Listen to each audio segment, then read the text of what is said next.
Social media का एक ये फायदा तो जरूर हुआ है कि जो चीजें पहले मेन स्ट्रीम मीडिया पे छुपाई जाती थी वो हम और आप तक अब आसानी से पहुंच जाती हैं। जैसे इजरायली फौजियों की अपनी ही सोशल मीडिया पे बनाई हुई वीडियोस ने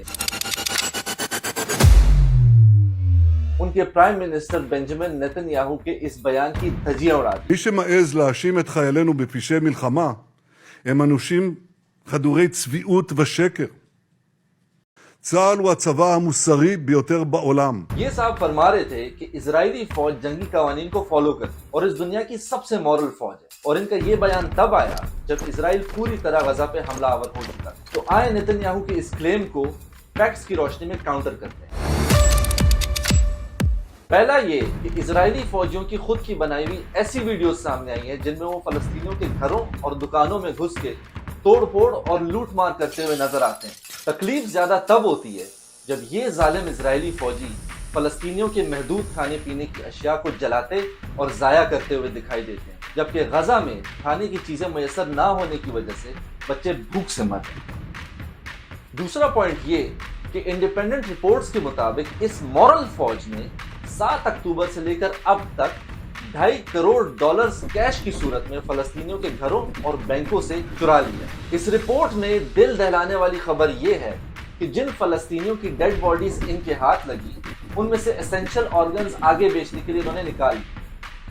आए अब ये देखते हैं कि यूनाइटेड नेशंस की इंटरनेशनल ह्यूमैनिटेरियन लॉ के मुताबिक इजरायली फौज ने कितने असूलों को वायलेट किया।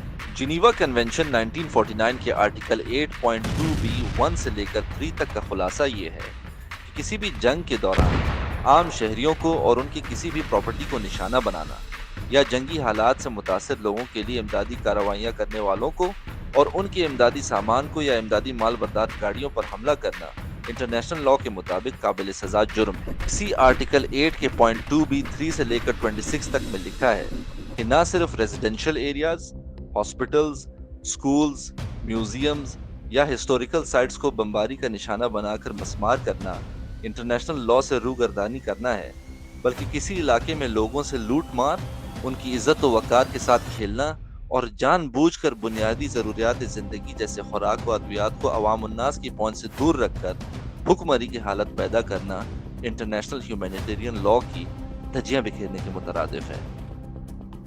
याद रहे कि अब तक इजरायली फौज ने 23,500 से ज्यादा फलस्तीनियों को मारा है, जिसमें 40% से ज्यादा 18 साल से कम उम्र के बच्चे हैं। अनफॉर्चुनेटली इन सारी रियलिटीज के सामने आने के बावजूद पूरी दुनिया और इंटरनेशनल मीडिया बिल्कुल खामोश है। इसमें आपका और हमारा फर्ज बनता है कि एटलीस्ट इंसानियत की खातिर ही एक्चुअल रियलिटी को जितना सामने ला सकते हैं हमें लाना चाहिए।